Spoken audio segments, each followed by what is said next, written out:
So if you ladies could put on your cameras, please, so we have that Farbrengen kind of atmosphere. Yes, there's brachas about to appear. Hi there. And what about Adrian? All right. Well, I suppose we don't want to waste any of our precious moments together. L'chaim, l'chaim. So we're back to our studies of chapter 26 of Tanya, just to give a little review. And so chapter 26 is talking about the idea that to beat that old Yetzer Hara, we have to be besimcha. A chassid has to be besimcha. So the Alter Rebbe gives three sources of sadness, bad moods, however you want to call it, and the antidote for it. And the very first bad mood that the Alter Rebbe tackles is real suffering, objective suffering. And there he speaks about how that when it doesn't appear good to our physical eyes, and these are serious issues, health issues, family issues, financial issues, when it doesn't appear good to our physical eyes, this is because it's coming from the hidden worlds, from the Yud and the Hey of Hashem's name, Hashem's innermost self, and Hashem is very close, and Gamzu L'Tova, and all of that kind of thing. So now we're elaborating on this with my notes from Rabbi Effie Effenberg's classes in Torah HaNefesh on this chapter, which I found very, very helpful. So that's where we're up to. That's what we're going to be talking about tonight. So in order, just a little more background. So the Alter Rebbe introduces in chapter 2 of Tanya that a Jew has a divine soul, which is a piece of Hashem's essence. And we also have an animal soul. So we need to know what's coming from where. We need to be able to say, is this thought coming from my animal soul or my divine soul? We have to ask ourselves this question. Is this thought coming from my divine soul or my animal soul? That's the question. Which, because we're both souls, and it is helpful to know which soul it's coming from. So we're expanding on chapter 36 now again from my notes from Effie Ehrenberg. So the love of the animal soul that loves good circumstances. I mean, we could understand that. The animal soul loves good circumstances, and the divine soul loves being close to Hashem. So this idea that when things are tough, Hashem is closer, I felt like I hadn't really mastered, I hadn't become one, I hadn't unified myself with that piece of information. I was bringing about it with some of my Shabbos guests, and someone pointed out the idea that there's no atheist in a foxhole, when things are very tough, when life is tough, really tough, like think about being in a foxhole, then people daven to Hashem. People who thought they were atheists find themselves davening to Hashem.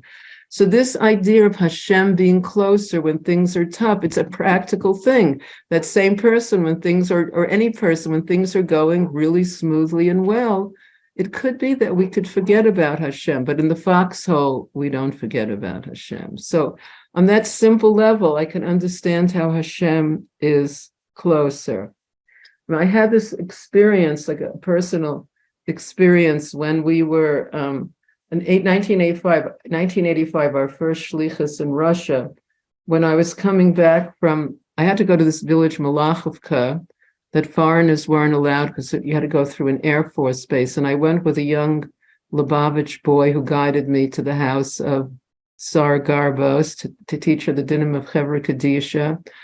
And on the way back, we took a taxi back. So this boy did all the speaking, and I was sitting there. When we got to we were in the Air Force Base, about 5 cars in front of us. The police started checking all the occupants in the car.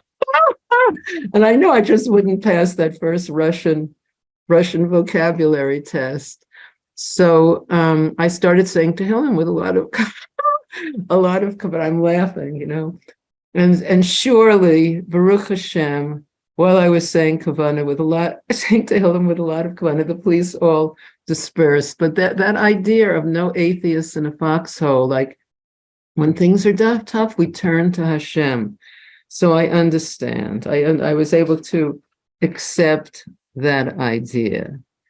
So different ideas. I'm going to share with you different ideas that Effie shared in this class, that all of them really require some meditation and some thinking about. So the first one is something that we've been speaking about a lot, that all reality, subjective and objective, is chaste Hashem, is Hashem's kindness. Like this is kind of Emunah 101. Can you? Where are we holding on the Emunah spectrum? Well, if we believe that all reality is chaste Hashem, then we're really well tuned. In other words, it's the kindest. Hashem is doing whatever our soul needs in the kindest possible way. Let's see if that's work. Also, it's not logical. It's not something we can understand logically. It's interesting. So I have in my notes from Effie, it's not logical. And when I was preparing the class, it was sometime Erev Pesach, and I was listening just before Pesach to a little something on one of the Chabad.org, something about, minhagim, Chabad customs for eating on Pesach. And the rabbi who spoke said that a lot of it is just, our like personal traditions. My family didn't eat squash, and we're in Czechoslovakia on Pesach, and we're keeping up this. So he said, it doesn't have to be logical. You don't have to so okay, you certainly can do that. If that's your family custom, why not? So the idea of something that Hashem transcends logic. Hashem invented logic. I think it's a really important idea. Emunah transcends logic. With Chabad, we grasp logic. With Emunah, we grasp what's greater than logic. Okay, so what our animal soul could call suffering, our divine soul recognizes this is Hashem. And I realize a problem we could have is God forbid, we're not using our suffering to get close to Hashem. We have to remember, we can practice on small sufferings, but when things don't go our way, this Hashem is close. I want to remember to use at least if I'm God forbid suffering, I want to at least get close to Hashem. These ideas, the outcome is always the best.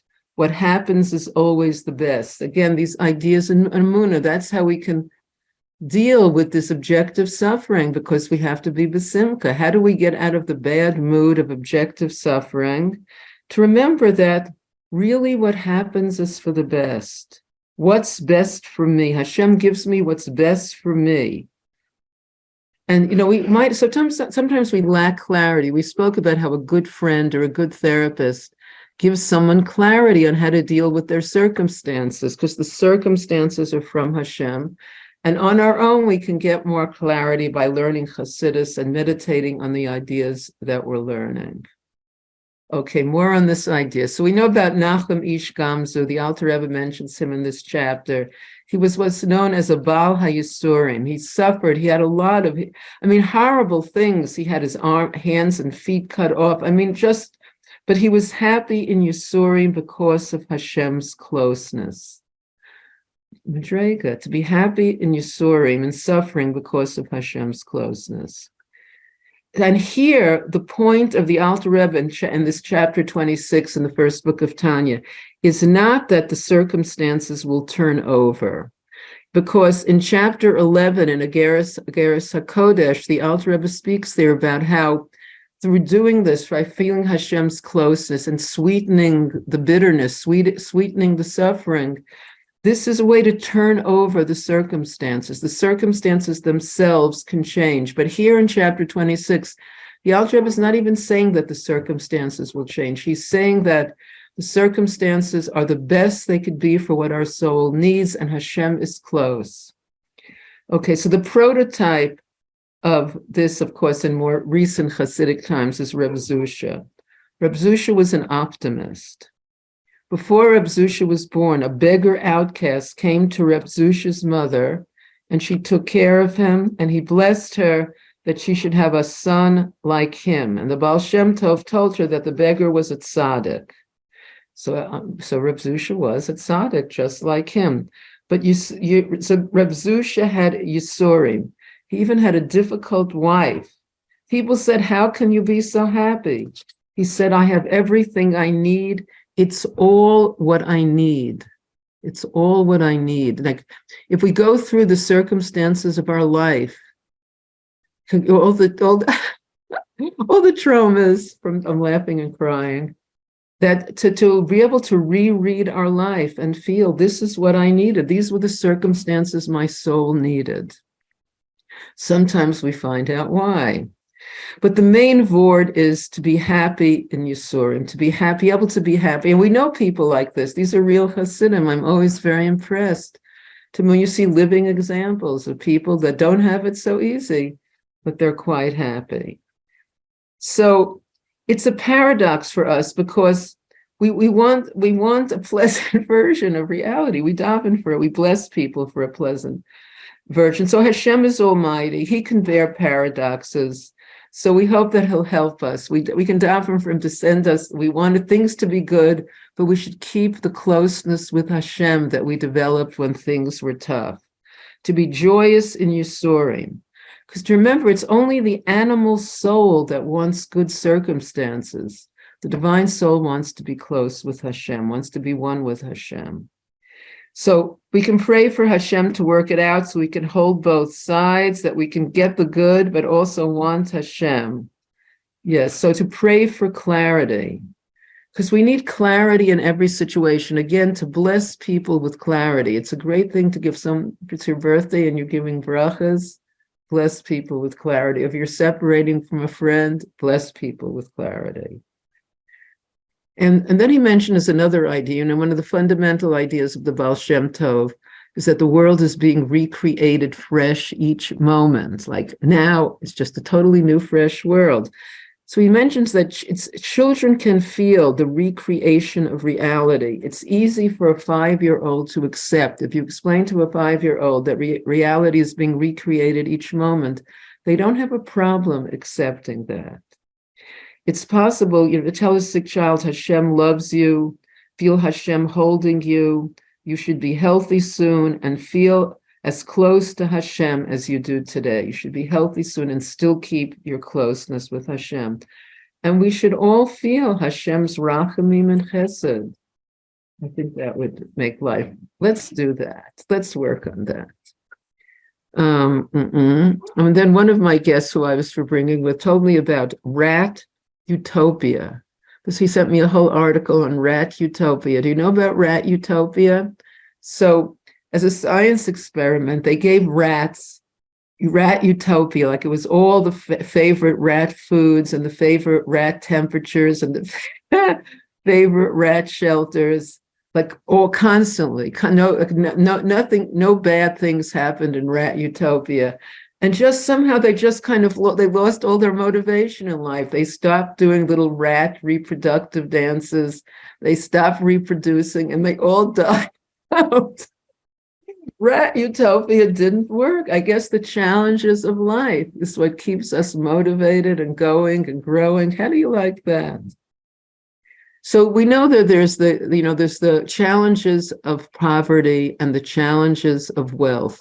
In that song that we sing, Shtakaveh Hashem v'Yerushalayim, so it's saying that the people will come from Mitzrayim, which represents contraction, suffering, and the people who come from Asher, and Asher is the same root as Asherus, wealth, and they'll also come because everyone has their own challenges. There's a story that I heard from Y.Y. Jacobson that in the early 50s, the Kapushnitzer Rebbe was sitting Shiva, and our Rebbe came to visit him. The Kapushnitzer Rebbe, for those who know Crown Heights personalities, was the father of Chava Garari, Zalman Garari's father-in-law. And the Rebbe came to him and asked the Kapushnitzer Rebbe to give the Jewish people a blessing for Asherus, a blessing for wealth, because this was the early 50s. Many Hasidim had come from Europe with absolutely nothing. It was a very, very hard time financially. And first, the Kapushnitzer Rebbe refused the first 2 times because he felt the tests of wealth are even worse than the tests of poverty. And finally, the Rebbe really persuaded him, and he gave a bracha for Jews to have wealth.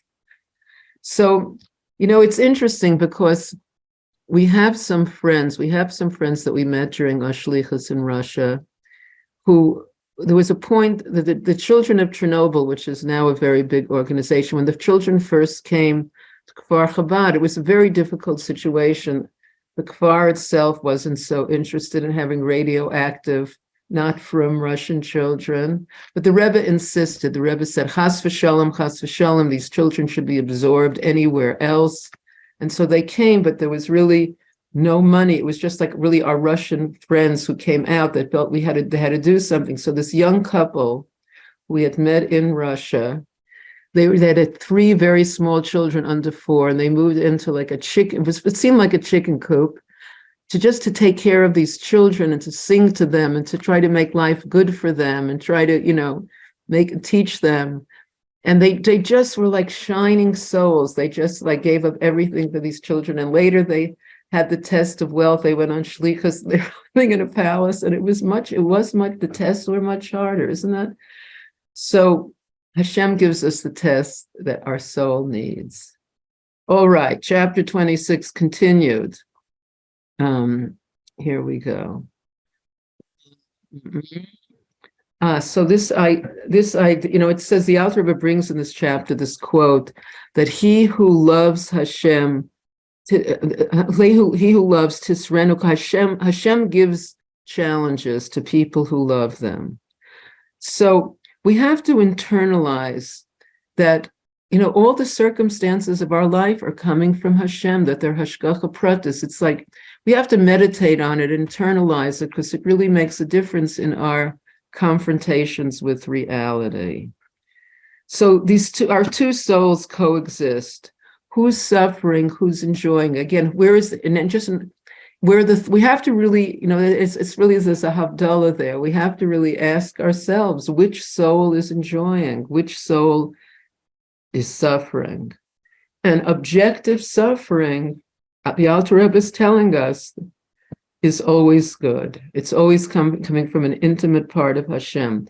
It's fundamental in therapy, because everyone is basically suffering. I mean, you can't really find anybody nowadays who's not suffering. So Hashem is revealing himself to everyone. To be able to see suffering is Hashem being close to us and revealing himself to us. So this is what the Alter Rebbe is saying in this chapter. And then when we spoke about earlier in the chapters, when we were learning 10, 11, 12, the Alter Rebbe was introducing to us the 7 major characters of Tanya. And these characters, we go through all of them in a day, in an hour. There's the complete tzaddik and the incomplete tzaddik on top. There's the complete Russia and the incomplete Russia on the bottom. And then there's 3 levels of Beinoni that the Alter Rebbe describes. But it's all a continuum. There's infinite levels of all of these levels. So the Russia Gamor, the complete Russia, is defined as someone who says, I don't need God, I don't need anybody. So in a sense, it's being completely autistic. Autism is a spectrum. We have to find ourselves, we might find ourselves on the spectrum. I used to find myself on the autistic spectrum when I felt like when I was kind of addicted to Sudoku and wanted the Sudoku computer game to think I was smarter than I really was, and I was playing against the clock, and someone would and say hi, and I really didn't want them to be bothering. Don't they know I have to make the computer game think I'm smarter than I am? Why are they bothering me like this? And then I did that it was a little bit on the autistic side. It's not what Avram Avinu said when those angels showed up. And I realized I can just turn off the Sudoku game and step out of the autistic spectrum and welcome the guests. Okay. So, and the incomplete Russia, the Alter Rebbe brings down the quote, Russia is filled with charata. Russia is filled with regret. So there's good regret, there's good charata and bad charata. We spoke about this. Bad charata is, why did this happen to me? Why did I do that? And bad charata can last for decades upon decades, just going through all that. Why did I do this? Why did that happen to me? It's kind of stagnating. Good charata leads immediately to tshuva. So let's not waste any time with bad charata. Let's just do tshuva. It's highly recommended. Okay, let's see.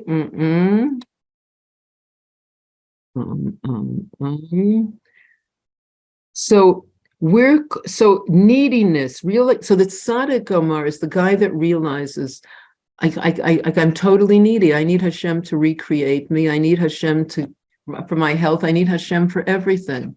So even though Western psychology doesn't recommend being needy, it seems like that we are. It seems like that's mental health, realizing that we need Hashem to recreate us each moment. Okay. And for the animal soul, that's very hard. The animal soul wants to be independent and feels threatened when it's needy. So you could see that we're working with all of these forces, all of these. We have to know where it's coming from. We have to know where are our thoughts coming from. If we love the presence of Hashem, we'll feel it while we're suffering. You know, when we talk about the presence of Hashem, like when I say those words, presence of Hashem, I feel much better. Like right now, we're all sitting in the presence of Hashem. It's so cool. I hope he's having nachas from us. We're learning Tanya. We want to get close to him. So, okay. Yes, so if you love the presence of Hashem, you'll feel it in suffering. We shouldn't, like we want to really, life is much richer when we have the presence of Hashem. We want to really do that. Nothing bad comes from Hashem. What makes it good is the presence of Hashem. Nothing bad comes from Hashem. So we might have the logic might come up with some ideas. Amuna understands it. So the Alter Rebbe says, reassess your sadness. Reassessment seems to be a very big part of the psychological parts of Tanya. We need to reassess our lives. So we need clarity. When we're in physical pain, the animal soul is suffering. The joy of Hashem can overpower the suffering of the animal soul. And the best good is Hashem is holding me. And I think this is something that we really have to meditate on when things are not, when we're in those tough moments in life, to feel that Hashem is holding us. And I think it's a big protection. There was a few weeks ago, I was going for a walk in Bad Ayin, and who did I meet but Hand of the dog? And he wasn't on a leash, and there was a few children that were a little afraid of him, and they had small dogs, and I was kind of standing about a foot up the road on this kind of embankment, holding him back, and kind of leaned forward and knocked me over. And I noticed I was falling, but I really, since I had learned this, I just was thinking Hashem will catch me. And Baruch Hashem, I was able to get up, even though I hit the asphalt. Maybe that's what they say. Drunks, fall very well. So maybe we can be drunk on Hashem holding us. Hashem holding us when things are tough. Nothing bad comes from Hashem. Okay, so let's see. And again, in chapter 11 in Ageres HaKodesh, the Alter Rebbe says, objective reality can be sweetened by our understanding of this. So a therapist must believe strongly that all circumstances are good. I mean, this is the basic idea of Torah HaNefesh therapy. We just need clarity in dealing with our circumstances because we suffer from a lack of clarity. What is the best way to deal? Okay, so, and then he gives an example of a person who can only deal with very, very small challenges if you give them intense motivation. It's a person shattered by life. Hard things happen. So this person, so then you need Hashem's cooperation. Hashem, please give some kindness to this person. Pray that everything should be revealed, chesed and rachamim. For other people, these ideas are really for ourselves. It's like we're not supposed to go over to people that are suffering. And for other people, we need to give them true empathy. We need to give them true rachamim. We need to feel their suffering. I mean, that's what it means. When we're making the Seder plate, there's the idea in the position of morer, of the bitter herbs, which is in the position of Tiferes, which is rachamim. So how does that fit together? How do the bitter herbs fit together with rachamim? Because we know we can't eat the morer in little capsules. We have to actually chew it and taste it. And It takes courage to have rachamim because it means to have the courage to share our friends' suffering. So for other people's suffering, we have to share it with them. We have to have the courage. That's why it's hard, walking into a shiva house. To be there really means to share what the person is feeling, to be there for them. This idea. And for ourselves, we need to practice these ideas that Hashem is close when things are tough, and that all circumstances are good, and we have to be living examples of these very deep ideas in Chassidus. So everything is always the best for everyone, and to feel Hashem's presence is really, it's hashgacha pratis. And we're very excited when we feel, it's a great blessing to actually see the hashgacha pratis. I was reading some story that someone had put in a WhatsApp group. She told 3 separate stories of she met this and this person there, and a few years later she met that and that person here, and then there was another set of people. And because all of that, when there was a boy from one of the sets who was in Panama for Pesach that had acute medical problems, she was able to make a connection with another guy who did Hatzolah airlift in like 20 seconds, and this boy was rescued, but only because of the 3 hashgacha practices in 3 different years that all of this was able to happen. So when we see hashgacha practice, it's very exciting. It reminds us of Hashem's presence. So these little tickles of hashgacha practice, and sometimes they're like really strong and amazing. It's also that we can deepen ourselves, deepen the idea of Hashem's presence. To feel Hashem, and it's a wonder, it's a pella to actually feel. Hashgacha pratis is a wonder, it's like a miracle, all of these things feeling, working together. You're thinking about your friend in a gas station in Beit Shemesh and seen in 50 years, and there they are, they just show up in the gas station. Now that's pretty unbelievable, even everywhere. So everything is always luchatchila, good, not just bidi evid good. So that's even, luchatchila means from the beginning. Like from the beginning, you're supposed to do this and that, but bidi evid, if it didn't work out exactly, sometimes bidi after, it's still okay. Bidi, it's not the best. It wasn't done the super Mahadran way, but we got it done bidi evid. So everything is always good l'chatchila. I mean, these are the ideas that we need to meditate on to be living examples of them, and we can sweeten the world the more these ideas become part of our consciousness. Sweetening the severity of life, hamtakas hadinim, sweetening the dinim. And this week is really the week of Gevurah. This is the whole week of working on dinim. Working on dinim is sweetening the judgment, sweetening the Gevurah.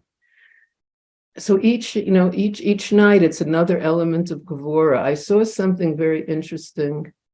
That Simon Jacobson had written about Gevurah Sheba Gevurah, which is always when Gevurah Sheba Gevurah was always the day.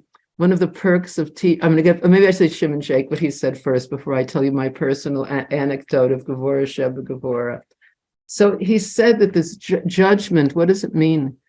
When we're judging someone, you can have a harsh thing, where someone bothered us and we're judging them.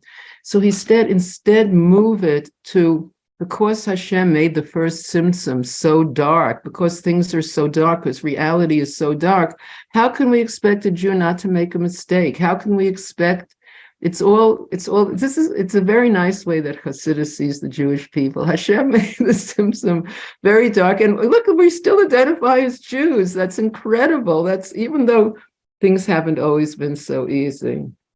So this idea of, I really like that idea. Instead of judging a person, think about how the darkness of reality caused them to be acting the way they're acting. Okay, now for my personal Gevurah Sheba Gevurah. So one of the big perks of teaching in the Beis Rivka High School was that from Rosh Chodesh Nisan through after Pesach, there was no school. That's a big perk, having 2 weeks off, but for the harried housewife, having 2 weeks off before Pesach in a real job. And School would start, then there was, so this was last 2 days of Yontif, then there was always Isru Hag. So school started again on Gevura Sheba Gevura every year. And it was a big contraction from being free, so to speak, from that little special kind of energy that you need to control a class. So it's the proper balance of Chesed and Gevura, that it's not a zoo and it's not a concentration camp, and that, that everything is running smoothly. It takes a lot. Just walking into the building and there's like thousands of high school girls screaming. It's like, not screaming, I'm exaggerating, but you might have gotten, if you ever. Yes, so Gevura Sheba Gevura has its place. There's times we need to really be able to, strengthen ourselves. Okay, so here's an interesting idea. So sweetening the severity of life, hamtakas hadinim. So you might want to know what Kabbalah says about this. So this everyone knows in those Partsuf of the Midos, they're very popular. Rav Yitzchak teaches a lot of different subjects by showing how they line up with the Partsuf, with the Hesed Gevura, Feres, Netzach, Kod Yesod, Malchus. Everyone remembers that. So Chabad is above it. So the left side. So Bina. So we have Chachma on the right side and Bina on the left side, and below Bina is Gevura. So we're lifting. We want to sweetening the dinim is lifting Gevura up to Bina.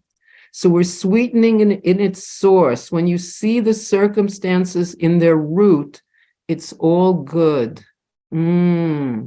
Lifting it up, sweetening the dinim means lifting up Gevura to Bina. Bina is understanding. It's understanding that in their root, actually seeing in the root that all the circumstances of our life are good. That's the sweetening, that's hamtakas hadinim. So that's good. We know that that saves a lot of time, just, to be able to actually experience it and see it. So that's Mile de Alma. That's what the Alter Rebbe calls world, how to deal with worldly suffering. He's saying it's not bad. There's nothing to fix. Be happy. Say thanks. I mean, it says in Tanya, a bracha on suffering. I mean, we don't, the only bracha we make is, God forbid, Baruch Dayan Ha'emes. We do make a bracha on suffering. We actually do. We're blessing Hashem for our suffering. Amazing. As when we bless for the good, and even more so, Hashem is close. So it's something to consider. The Alter Rebbe says, I want to be something, and Hashem is everything. The animal soul, take that back. Let me start again. The animal soul suffers. Why does it suffer? The animal soul wants to be something. It's an animal, and Hashem is everything. So the animal suffers from Hashem being everything, because, wait a minute, I want to be something. It's just an animal soul. We can't expect it to, So for the Beinoni, they're suffering. The Rasha Viralo suffers. The tzaddik v'tovlo has it much more pleasant. The complete tzaddik has it much more pleasant because of the closeness to Hashem.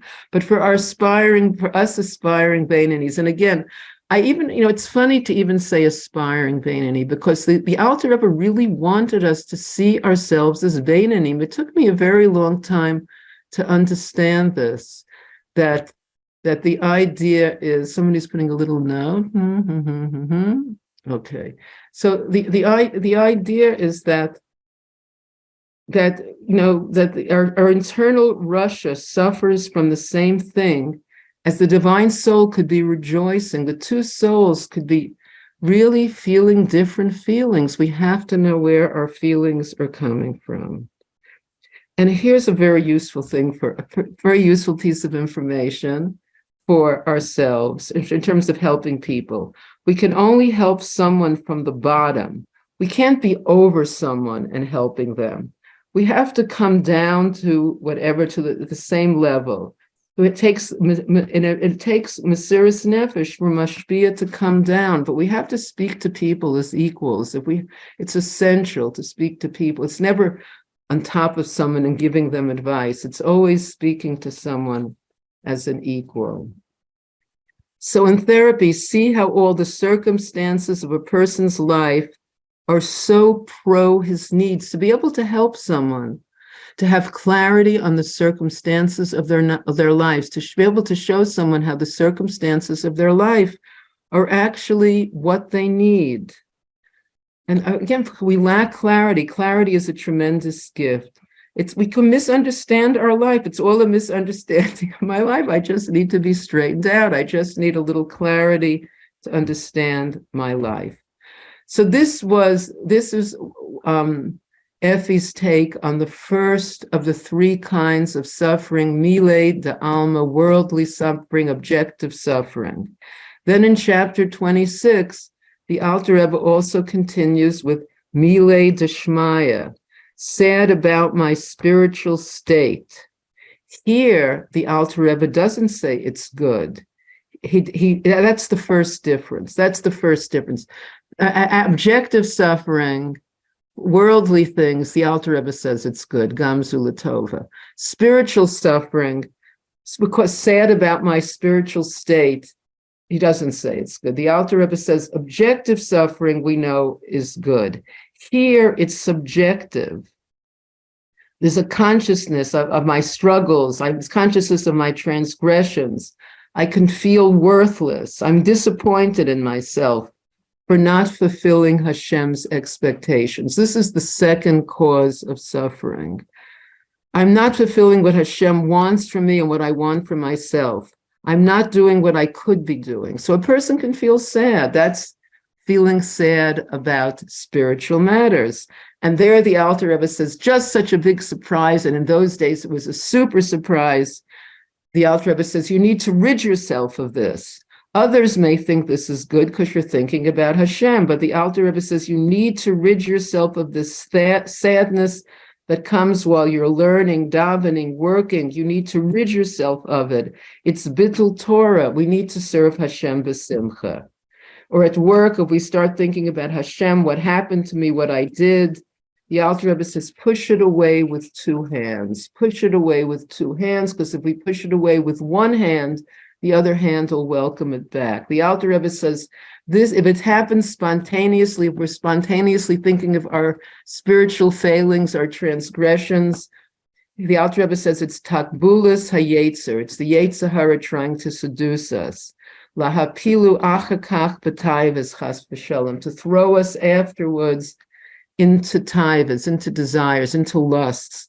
In other words, that's the Yetzer Hara's work. First it says, you're a worthless person, let's face it, so you should have a piece of chocolate cake just to take away some of the misery, or whatever. It could be something more than chocolate cake. But so we have to always, there's a need to do a heshbon hanefesh, but we have to pick the time.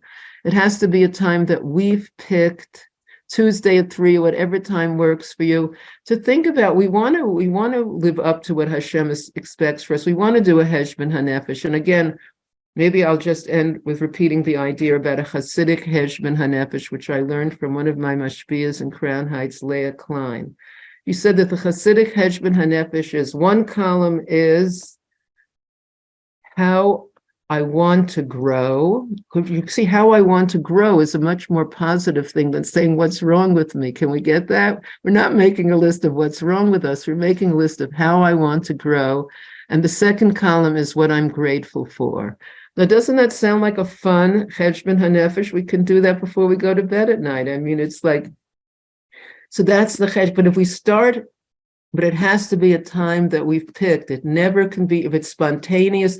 Until then, people thought it was good. The Alter Rebbe was the first to say it's not good because it makes you depressed. If you're depressed, you're going to lose the battle with the Yetzer Hara. Okay, so I think this could be, when I see a new idea is coming up. So I think we'll stop here. We'll take our get well picture for Rav Yitzhak Ben Brina Malka, that he should have a refuah shalema and just feel great all the time and be able to teach us more wonders from the Torah. So if everyone could put on their cameras with that get well kind of smile. Come on, Adrian, Devorah, Ilana, Tzipora, Shlomo, Don't be shy. Put on your phone. Ilana, I haven't had too much. Sephora, don't you want to be in the get well picture? Okay, here we go. 1, 2, 3. Yeah, it's so easy, modern technology. So everyone have a wonderful week. And I guess we can see a good month. And love you all and see you next Sunday, Emeretz Hashem. Thanks so much for coming. Wonderful, wonderful. Shalom, shalom.